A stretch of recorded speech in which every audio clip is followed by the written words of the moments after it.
So the plan for today is we're going to work on testimony training. The overall plan is we're going to have introductions, brief introductions. People will just say their name, their town, their organization, if they're affiliated with an organization. Then Suzanne, who has worked out all kinds of details about how to help people sign up to give testimony and the specifics of all of that, she's going to run through all of that. And we're going to do it live on my computer, hopefully.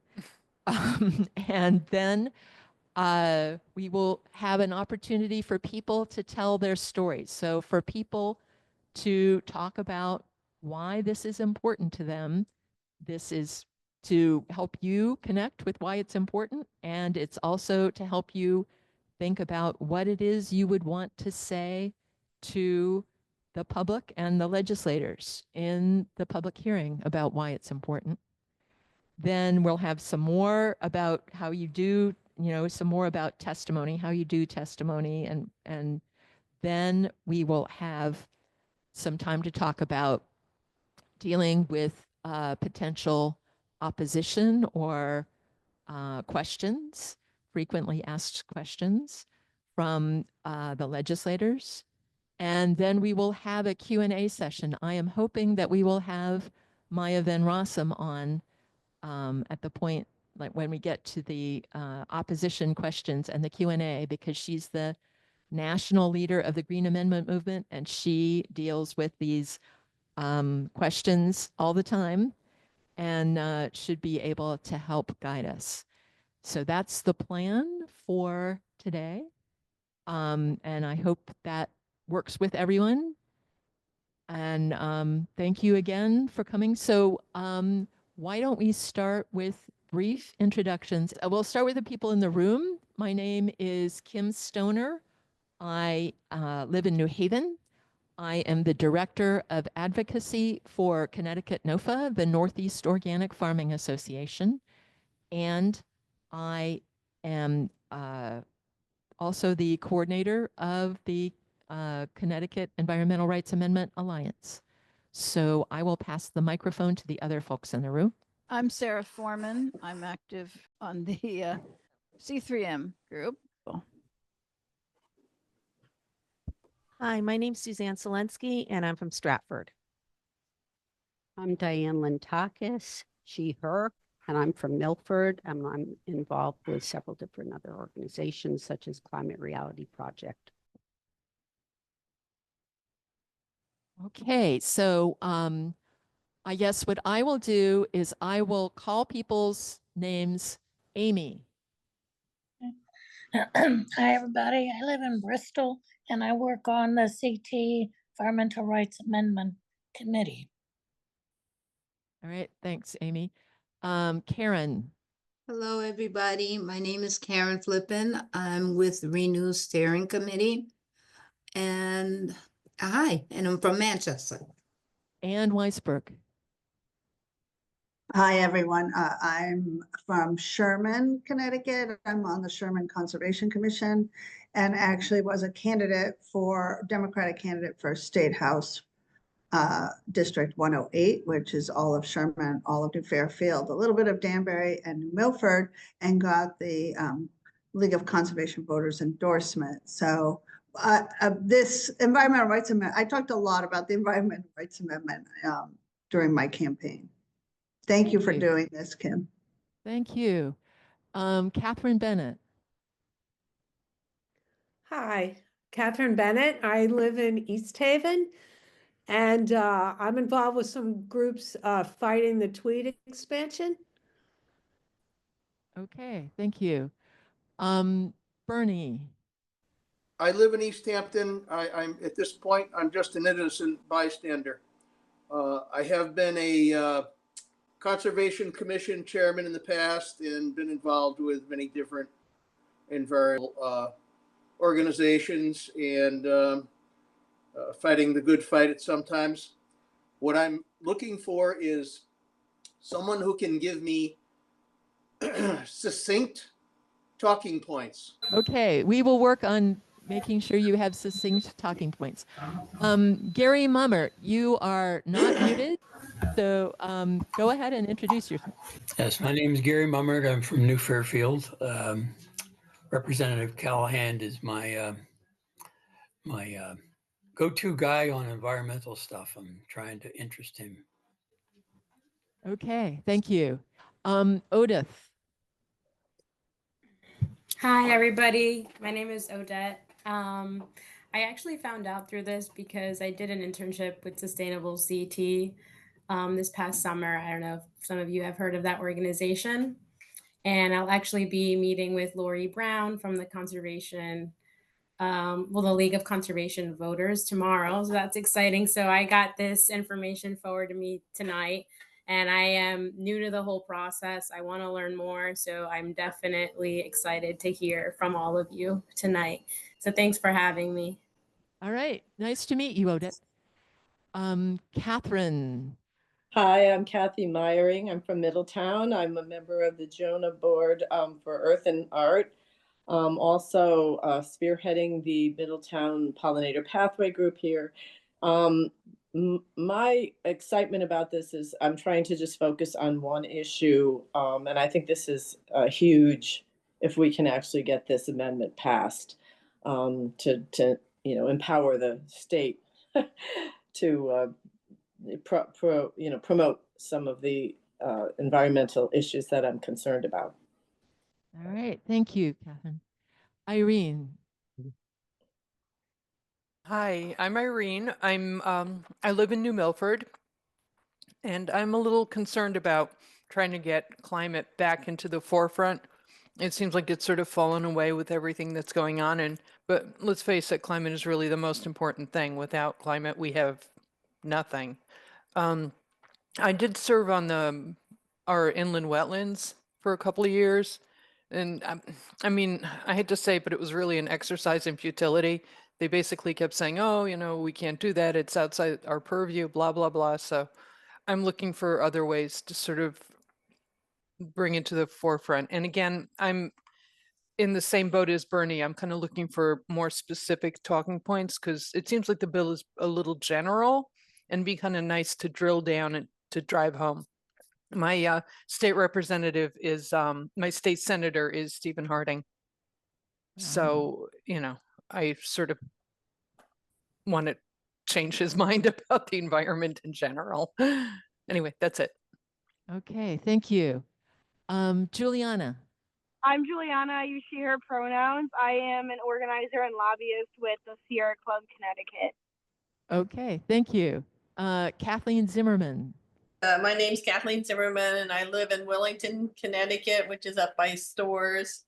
I just want to do what I can do to help. I've been a Sierra Club member for a number of years, but mainly I'm just an artist and just seeing what I can do to help. Okay, thank you. Connor. Hey everyone, my name is Connor Yukatis. I'm the Deputy Director for the League of Conservation Voters. And it was an honor to endorse you. And Odith, I think I'll probably see you at the Capitol tomorrow. So great to be here with everyone. Peter Festa. Hi everyone, I'm Peter Festa. I live in Naugatuck, and I'm a member of IREJN, Interreligious Eco Justice Network, and also a Connecticut chapter of Third Act. So let's see, Maya Van Rossum just joined us. You want to introduce yourself, Maya? Hi, I'm Maya Van Rossum. I'm the founder of Green Amendments for the Generations, the founder of the National Green Amendment Movement, and proud member of the CTERA Coalition working to get this critical protection in Connecticut. Shane. Hey, hi, I'm Shane, she, her pronouns. I'm in the middle of making dinner right now. And I'm basically I think it was Bernie that said, I'm just trying to look for some talking points because I work about 60 hours a week. So I just need to cut to the chase so that I can send my testimony out. Okay, thank you. Thank you. Yeah, Lynn. Yes, I'm Lynn Burnett. I live in New Haven, Connecticut, and I'm part of the New Haven Bioregional Group and the Greater New Haven Green Fund. And I just think that the onslaught of environmental regulation is really pushing me to want to support this wholeheartedly, because I don't see any other way to guarantee that we have access to clean air, water, and quality of life. Liliana. Hi everyone, I'm Liliana. I live in West Hartford and I'm the Policy and Outreach Coordinator at the Connecticut League of Conservation Voters. Thanks. Normandy Avery. Oh, there I am. Hi, I'm Normandy.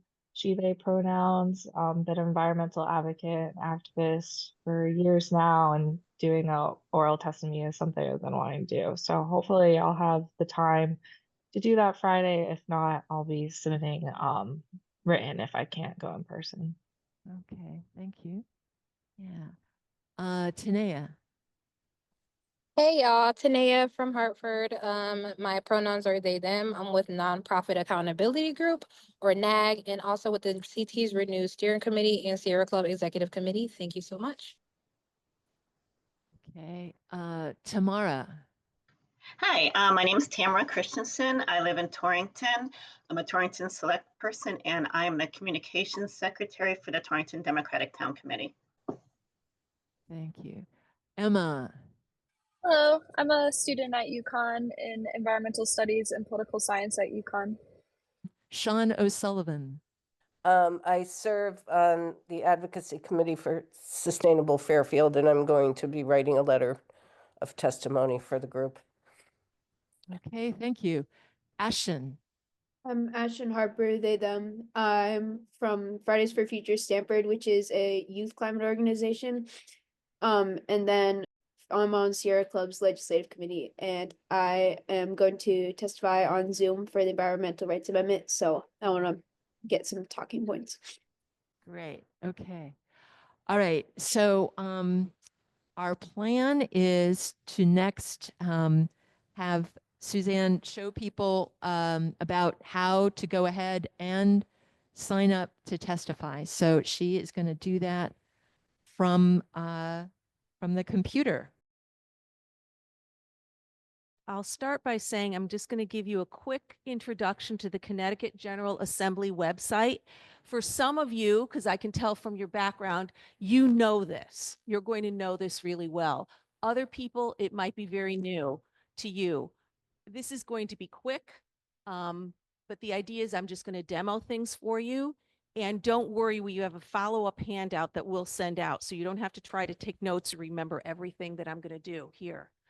I also should start and say by thanking Lori Brown of the Connecticut League of Conservation Voters and Terry Eichel of IREJN, because they've done webinars on doing public testimony, which I have watched, and I've incorporated many of their tips and suggestions, because not all that long ago, I didn't know how to do this myself. So I have learned, and now I can show you. So basically, the where you need to go, the place that where it all happens is the Connecticut General Assembly website, cga.ct.gov. It is your friend in this way. You'll find everything that you need there. So I'm just going to quickly go and show you the first thing. How do you find your state legislators? On this bar at the top that goes across, representation on the left.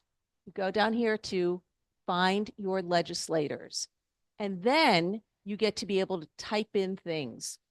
You can put, I live in Stratford, as I said, so I'm all the way down at the bottom of this list. I put in, and now I'm losing it here, but there we go. Stratford, you put your street name. And again, I'm nearer the top with this one, but I'm going to just cheat a little and put that in. Sorry, the mouse just has a mind of its own here, the trackpad. And then put in my street number, click find, and you'll see not only do I get my US representative and the US senators, but also my state rep and my state senator, and that seat is vacant at the moment. But that's how to find your legislators. That's important to know who's who in Hartford. There have been some changes, so you'll want to know that. The next thing you want to know how to do is track this bill. And at the bottom of the CGA page, any page you're on, there's this little tab that says bills. You can click on that and it will come up quick bill search. The default here is the default year is 2025. We've got a bill and then we've got to type in the number. So that's the SJ36. Click go. And there's the web page specifically for this resolution for the Connecticut Environmental Rights Amendment. This will show you the text of the bill. Click on that and you will get to see the language that's been proposed to amend the state constitution. You can also track the progress of this bill. There are color-coded sections, new today, something that just happened, something that happened 2 to 4 days ago, 5 days or older.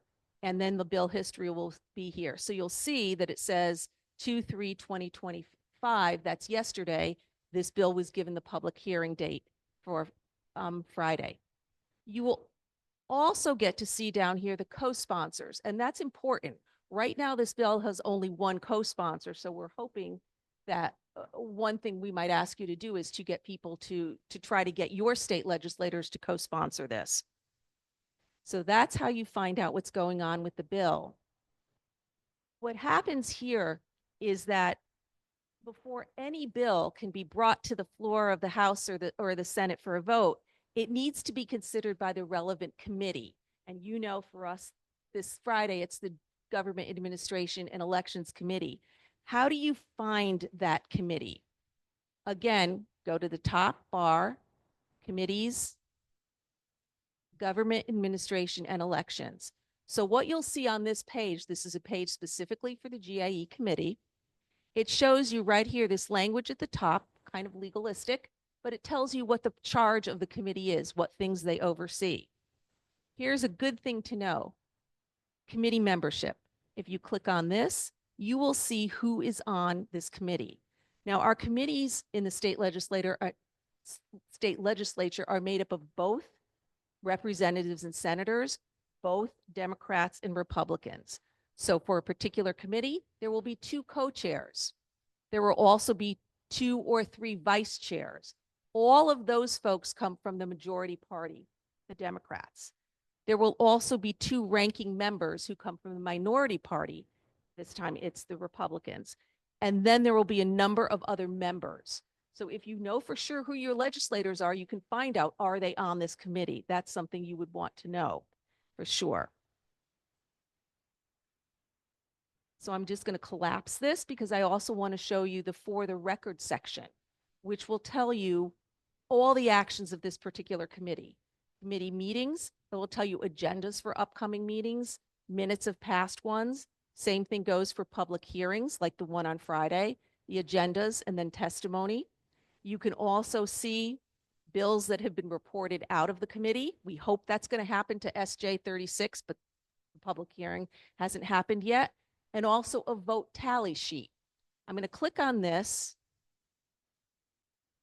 There's been no vote on this amendment right now, but you can, I just want to show you what a vote tally sheet looks like. This is for a previous bill, and it will tell you how everyone on the committee voted. So that's another way that if you have a legislator on this committee, you want to track what that person has done. So you want to know where the vote tally sheet is. So I've given you, as I said, a very, very quick introduction. What I'd like to the website, to find your legislators, to track a bill, and also to look at what's going on with the committee. I'd also like to show you now, how do you go about the nuts and bolts of getting testimony? And first of all, I should say, your testimony matters. This is important. We're doing this tonight because your voice counts. Legislators do want to hear, especially from their constituents, and you do not have to be an expert in order to testify. Many of us are not experts, but we care about this issue. And when I am done with this, that's what we're going to be talking about, how to find yours, to share your story of why something matters. So don't feel that you can't testify. You can, because you have something to say. But now I'm going to show you how you officially get that testimony in. So the easiest way, there are several ways to do it, but I'm going back to the homepage I'm sorry, I'm just going back here. The easiest way to do this is from the main CGA webpage, the General Assembly schedule of events. You go to the day of the public hearing and you click on the time. The GAE meeting is at noon. You click on that and a box will appear. It will tell you where the meeting is taking place if you're going to be going in person. It also gives you the link to watch virtually if you just want to watch or if you're going to be submitting testimony that way. You'll also see a line down here, view testimony and speaker order. We're going to get to that in just a minute. But what you want to do is view the agenda. The agenda comes up, again, tells you where it is and all the bills that the committee will be considering that day. And guess what? There's ours, number 11. If you click on that, you'll go back to you'll see the web page for the bill, which I've shown you. But at the top, it tells you how to make your voice heard. So speaker registration, this is to register in person. You must register by 3 p.m. the day before the hearing. That will be 3 p.m. this Thursday so that the speaker order can be compiled. Down here, what you're going to get is something that should look very, very familiar to you. It's a Zoom sign up. So first name, last name, email address. You can go through this. Organization and job title are optional. If you're with a relevant organization, you might want to put that in there. You have to say whether you represent a state agency or a municipal entity. Are you yourself registering? Because sometimes people register someone else to speak. Are you testifying in person or remotely? The bill number you're testifying on, SJ 36, and whether you support or oppose. You support it. So that's how to sign up. It's a very simple thing. We're going to tell you in a little bit about what happens after you do register. But suppose you can't be in Hartford, or you just can't get there, or you don't have time on Friday. You want to submit public testimony. Here's what you do right here from the agenda again for this is the agenda for the meeting on Friday. Testimony submission. You'll see the stars indicate things that you have to fill out. First name, last name. That's pretty easy. You do have the option to submit testimony anonymously, but I've been told that that's much less effective than something that comes with it from an identifiable person. So you would probably want to put your name in there.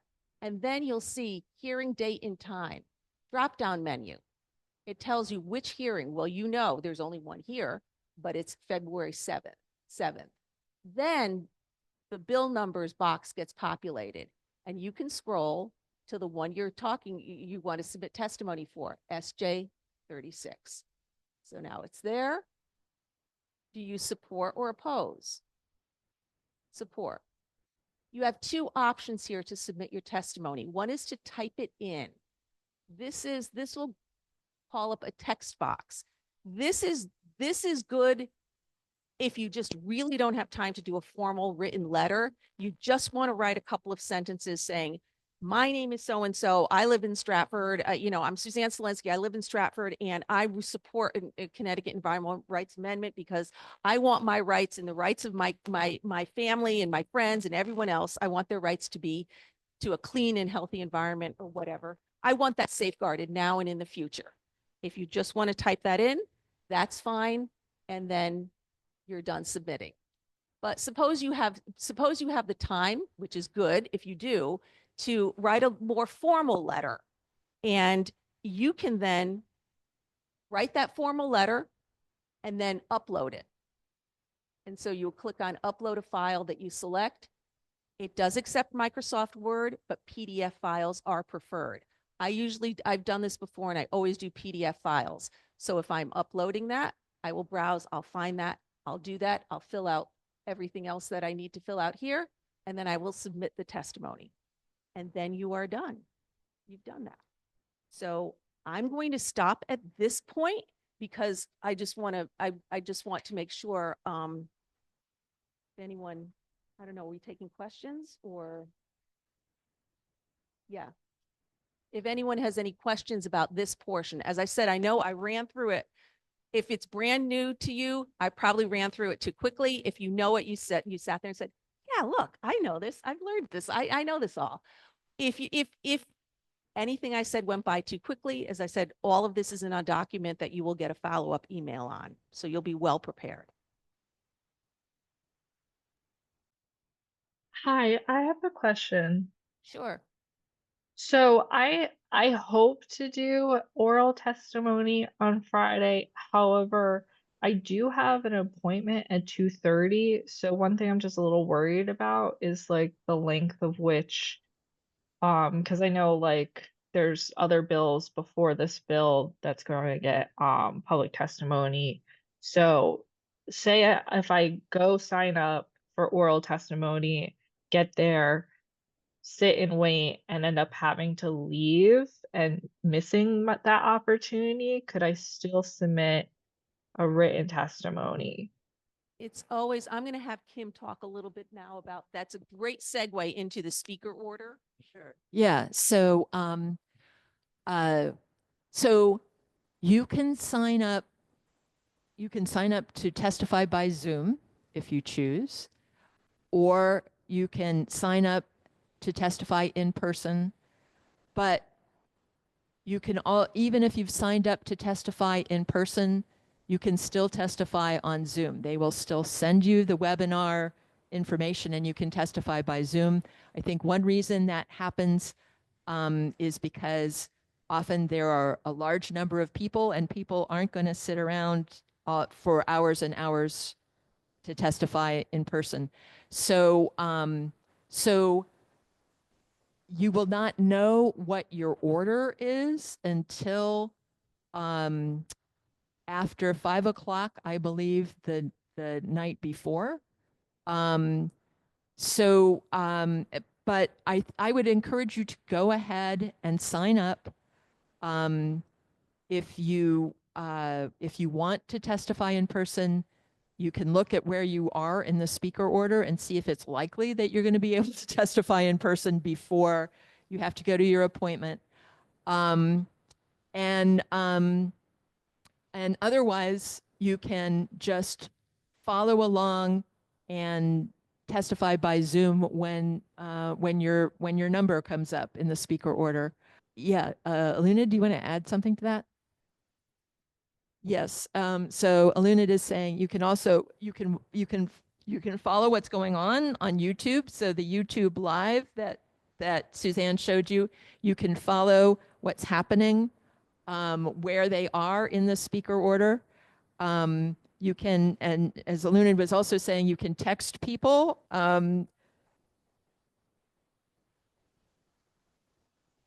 Yeah, so I guess somebody, how is the speaker order show? Like, is that something like you log into to see what the list is, or is that visible on the Zoom link?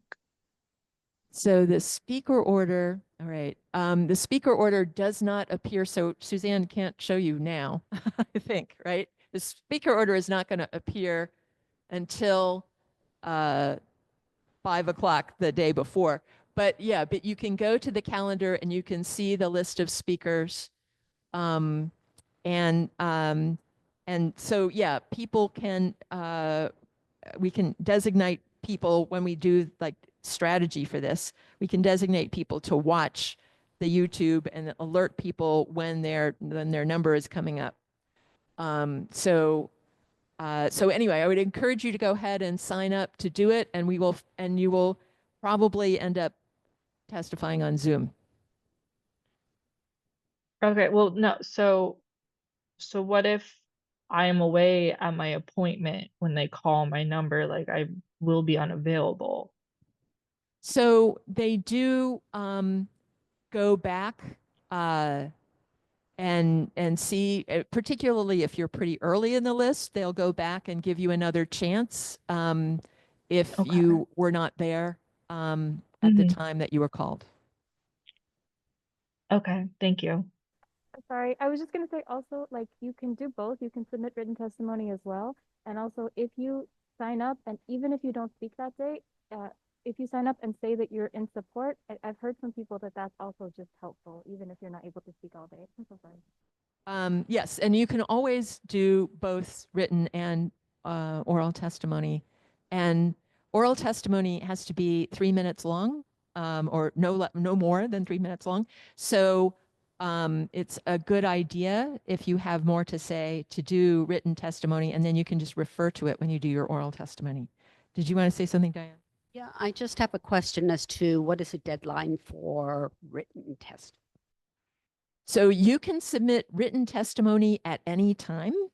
It's more effective if you submit it before the public hearing, but people submit it after the public hearing as well. I am aware that there were quite a few people who just wanted a few talking points. I did send out, along with this information about this testimony training, some talking points. If Maya is here still, I think it might be good to have Maya just quickly run down what are the major talking points.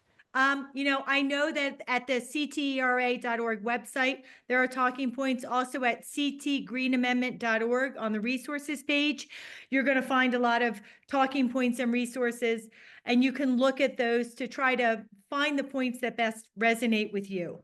What I would suggest in terms of points to be made is that you are here to ask your legislators not to decide whether or not to amend the Connecticut State Constitution. You are asking them to give the people of Connecticut the opportunity to decide whether or not you want your Constitution amended to include the inalienable human rights of all people to a clean, safe, and healthy environment. I think that that's a value-added talking point. I think it's very important to recognize that Connecticut does have a robust system of environmental protection laws already. But we also have to fundamentally recognize that there is a limitation to legislation and regulation when it comes to protecting the environment. We can do a good job through the laws we pass, but we can't accomplish everything because there are many unique circumstances across the state of Connecticut, unique communities, and there are always emerging contaminants and emerging technologies that come forth, and it can take time for existing laws and regulations to catch up. And therefore, the people of Connecticut need and deserve an overarching level of protection that they can turn to when existing laws, as interpreted, applied, or enforced, fundamentally fail to protect communities. I think you can also recognize, while there are an existing set of laws in Connecticut, that there are many communities that are suffering from pollution, degradation, and harm. And that's why we need overarching constitutional protection. And then I'm just grabbing for something that I actually used in New Mexico the other day.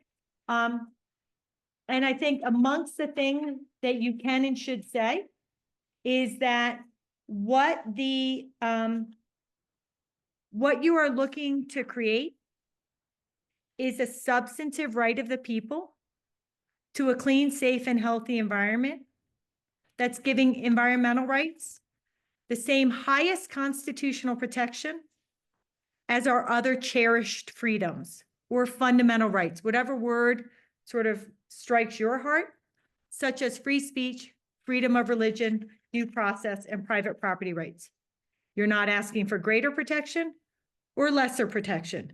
You're asking for putting your environmental rights on par with these other fundamental freedoms.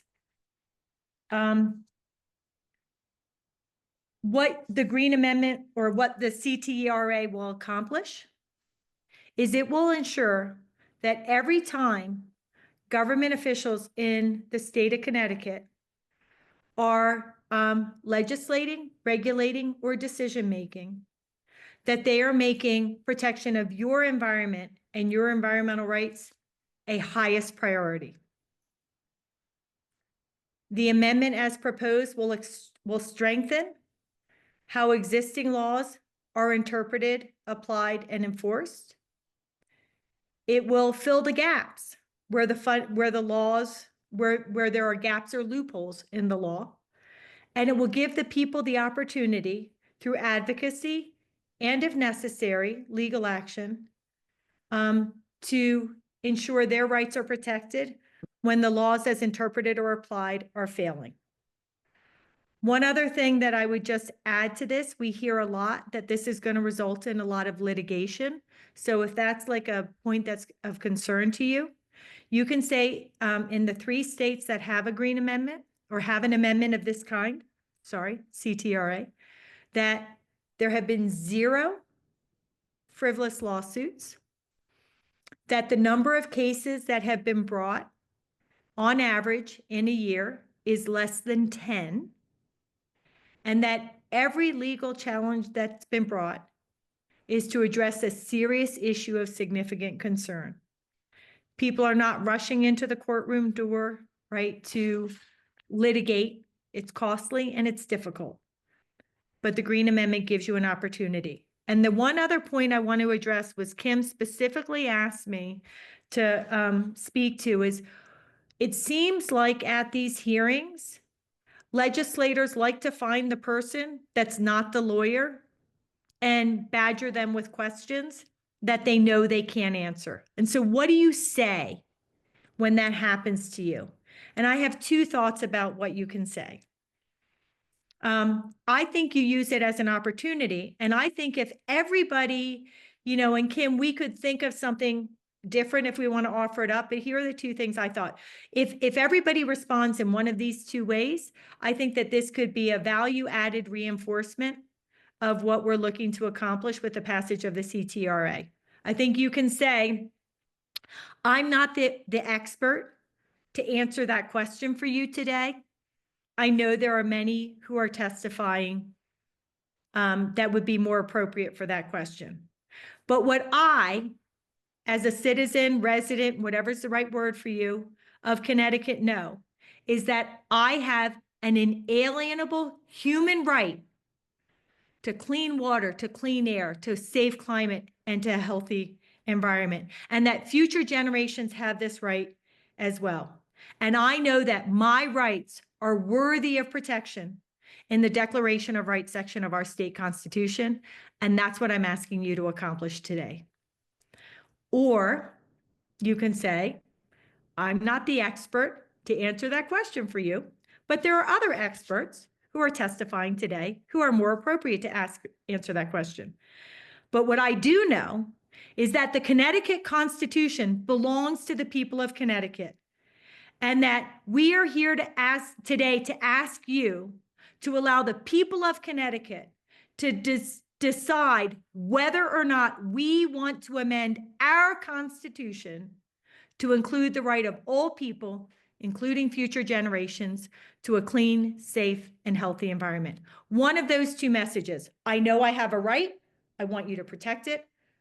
I know the Constitution belongs to me. I'm not asking you to fix it.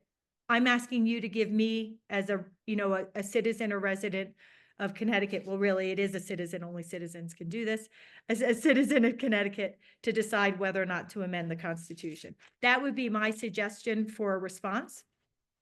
And if they keep peppering you with questions, you keep giving that same response, whichever version resonates with you.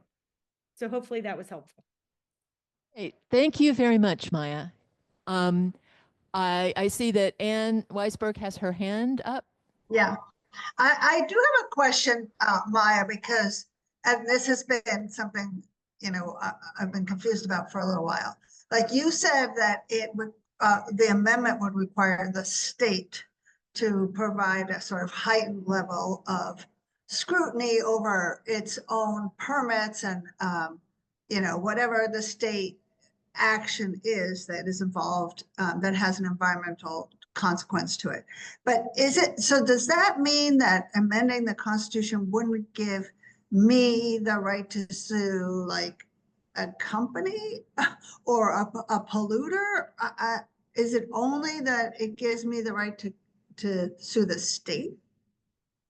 So first off, to be clear, when I say the state, I'm using that as shorthand, and I think our CTRA is explicit about this, but whether you just use the state or there's the additional explicit language, the constitutional obligation to protect environmental rights will fall to all governmental bodies within the state of Connecticut, state and local, right? And all the regulatory agencies, legislative branch, executive branch, judicial branch. So all government officials now become constitutionally obliged to protect the environmental rights of the people and to protect natural resources generationally. It does not literally mean just the state or the state legislature. So I just want to confirm that for you. Now, to speak into your specific question, you are correct that as written, the amendment allows a private right of action from an impacted person against the governmental body, entity, or action that is of concern to you. You cannot sue another private entity, industry, neighbor, farmer, or otherwise.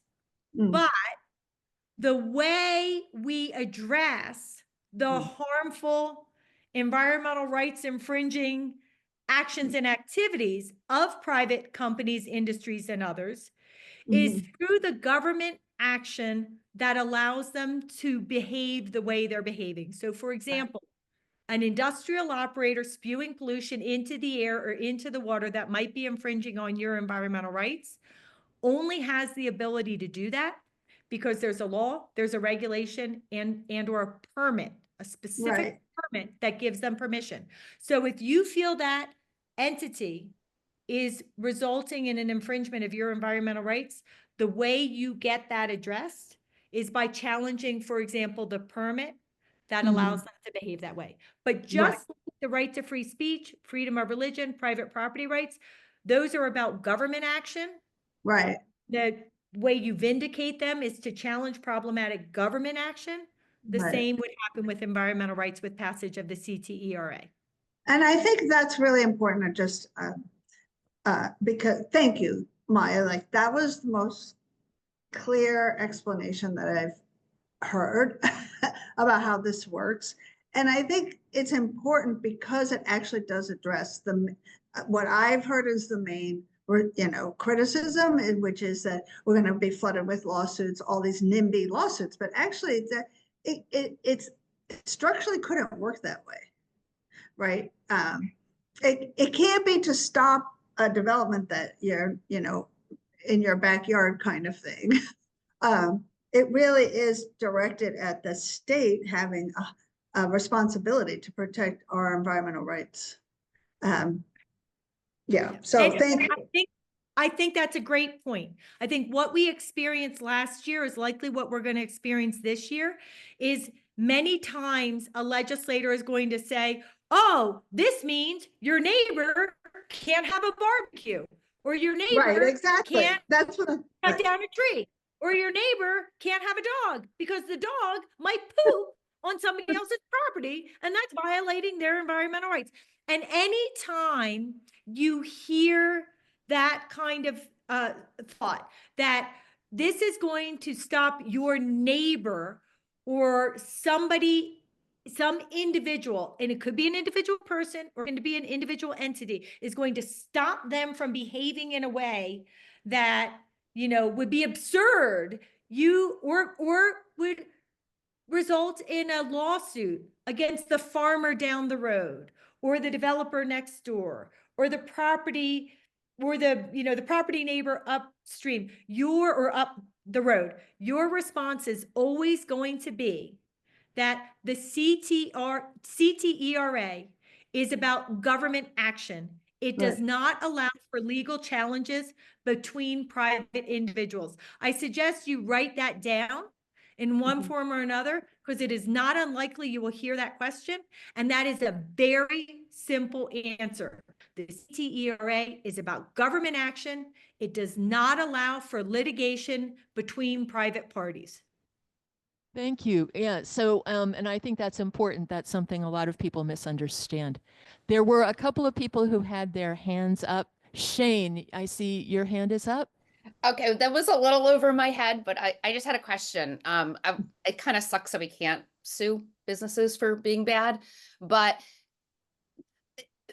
for example, this is what my question. So our government under Dan Malloy, he was like really pushing natural gas pipelines and expanded it in our state. So would that be an instance where we could use the Green Amendment to either like stop any more pipelines, or how does that work with that kind of a situation with the natural gas?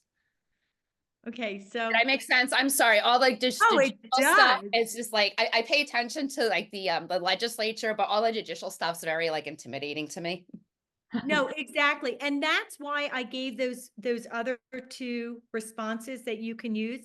If any question gets asked of you that feels intimidating, just go back to that standard act answer. I'm not the expert. I don't know, but I'm a person and I know I have an inalienable human right. And I know you are my governmental official and you have a duty. You have a duty to protect my rights as a person here on earth, here in Connecticut, to a clean, safe, and healthy environment. And that's all I'm asking you to do, right? So, or the idea about giving the people a right to vote. If it feels intimidating, don't try to answer it, because the truth is they're trying to trip you up and they're trying to get people to give answers that sort of give an excuse to others, that create confusion, or give an excuse for other legislators to vote against it. Like your neighbor can't have a barbecue anymore. And I'm sorry if the previous answer was confusing. I think it's really important that people do understand this, right? Think about your right to free speech, right? If your neighbor tells you to sit down and shut up at a public hearing, you're not going to sue your neighbor for violating your right to free speech. But if you're in a formal hearing, right, where everybody's being given the opportunity to speak, let's say, this is a little bit of a stretch, but hopefully the example works. And your elected governmental leader tells you, sit down and shut up. You can't testify at this hearing. If a government official tells you that, that may be a violation of your right to free speech. But if the neighbor sitting in the seat next to you says that, well, right, that's not a constitutional violation. So the same happens with the environment. That's what I'm sort of trying to impart. And you get at that bad actions of the private actors through the government decision that allowed them to act that way. So we have a question or a comment in the room here from Melinda. Yeah, I just wanted to follow up on what Shane was asking. It seems to me, and we still have, pipelines that are trying to be built in our state, that if pipelines need governmental approval to be built in our state, that we could use the amendment to say that they would be violating, our inalienable rights to all that stuff if they keep approving frack gas pipelines. Is that true? Well, yeah, I'm glad you brought it back to that. So here's the nuance: is the federal government is still allowed to preempt state authority in certain contexts. And if the federal government has preempted state authority and said the states may not legislate in this arena or regulate in this arena, then the state constitution and state laws don't apply, whether it's legislation, regulation, or constitution. When it comes to fracked gas pipelines, under the Natural Gas Act, the federal government has said we preempt all state and local authority. And so in that context, the Constitution cannot be used writ large to challenge a pipeline, because for the most part, the state is not acting to allow that pipeline to advance. The one sliver of opportunity is that under the Natural Gas Act, the state still has authority under the Clean Water Act to put in place standards and then to make a determination about whether or not that pipeline complies with that standard through the 401 certification process. And I know that's complicated language, but if you're fighting frac gas pipelines, you know exactly what I'm saying. So there is the potential that you could use it in that sliver, but that is still being sort of decided in the courts. But for the most part, frac gas pipelines are a little bit of a unique beast, and you should not expect to be able to rely on the CTERA to help you very much in that arena. So Melinda is nodding her head. So she's had a lot of experience dealing with pipelines, and she agrees, and FERC, she says, and she agrees with that interpretation. I wanted to see if there's anybody who really feels like they have an important thing to say or an important question to ask before we end. All right, we have Diane here in the room. I have a question going back to frac gas. So there's a Milford compressor station down the road from me. And in my story, I have said that I hope the Connecticut ERA will play a role in compressor stations not expanding because they cause a lot of side effects to our health. That is wrong. So again, a lot of nuance here. So under the Natural Gas Act, the authority of the state government, there is a sliver of authority also under the Clean Air Act. And so I think the way you framed it does not go into all the intricacies, but yet I think it does raise a fair point. So I think that the way you just said that to me is a fair point to raise. And if that's a concern to you, I would raise it. All right, thank you. I see Tanea has a hand up. Just a comment. There's a rally for Stop Project Maple, which is has to do with one of the compressor stations. It's February 11th at 3. I think it's at Eversource. So if folks do want to take action aside from testimony, there are also other ways you can get involved and stop pollution. I don't know how my sound was, but yeah, February 11th at 3 o'clock in Hartford, Stop Project Maple rally. Thank you. All right, and I see Catherine has a hand up. Hi, thank you. So would that be similar to like this Tweed Airport expansion? Is that more of a federal thing? Because the state reps, no one seems to be on our side with this or helping us out at all, or even answering letters. Is it because, the federal, I know that the federal FAA does override a lot of the state things, but would this help at all? So I don't know all the intricacies of the project you're talking about, but this is what I would say to people. If you're thinking about a specific project, is there a specific permit or approval for any aspect of the project that the state government is giving or the local government is giving, the local municipality? If there is an action, activity, or approval that is needed to allow that project to advance, the CTERA would apply with regards to that permit approval, or it could be a regulation. If in your debate around the issue, it's all about a federal permit and it's all about the federal government, and you've never heard of a single state or local permit required for that project, then the CTERA probably is not a tool for you. Does that help? It does. I mean, they definitely do have to get some, DEP Connecticut permits and some local permits. So yeah, that's very helpful. Thank you. And then in the context of those permits, you will say that, you need to meet state regulation. That is true. But you also need to make sure my environmental rights are being protected. And that is an additional level and layer of protection. Compliance with existing law or regulation does not necessarily mean compliance with the Constitution. All right, we have Thank you. Alunid also wants to speak here. Sorry, last year I got a question where I think there was some contention about the word trust. I'm not sure if that's going to come up this year, if that's relevant or anything, but it was like what I think Dubinsky was really harping on, the word trust. So actually, the word trust or trustee was taken out of the text. Maya suggested a way to have the concept without the word. So the concept is that that the people of Connecticut are beneficiaries, and that the state is obliged to conserve, protect, and manage natural resources for the beneficiaries, which are the people of Connecticut now and in the future.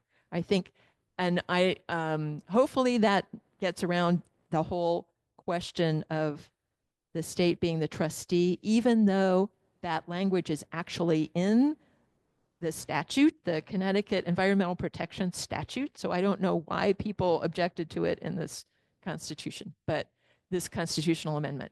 But is that accurate, Maya? Yes, and I think that you can really stress that we, the people, are the beneficiaries of the healthy environments in the state of Connecticut. And this CTERA makes clear that as government officials, your primary duty is to us, not to politics, not to politicians, not to profits, and not to industry. That's the kind of thing you can say, but that is the ultimate goal, that the natural resources must be protected for the benefit of the people, including future generations. And you shouldn't have a trustee challenge this year because that language has been removed. But if something comes up and it's confusing, just remember, we the people are the beneficiaries, and we're here demanding, your protection. Did you want to add anything more, Suzanne? Yeah, we will follow up with a document that goes over all the steps for the CGA website, also gives a template for written testimony, and adds an extra step, which is after you testify, no matter if it's in person or written testimony, follow up with your own legislators if they are not on the committee. Send them a copy of your testimony so they know you're interested in this bill and they've heard directly from you. We hope the bill gets passed out of GAE and brought up for a vote. And at that point, the more your representatives and senators have heard about it and know that you care about it, the better.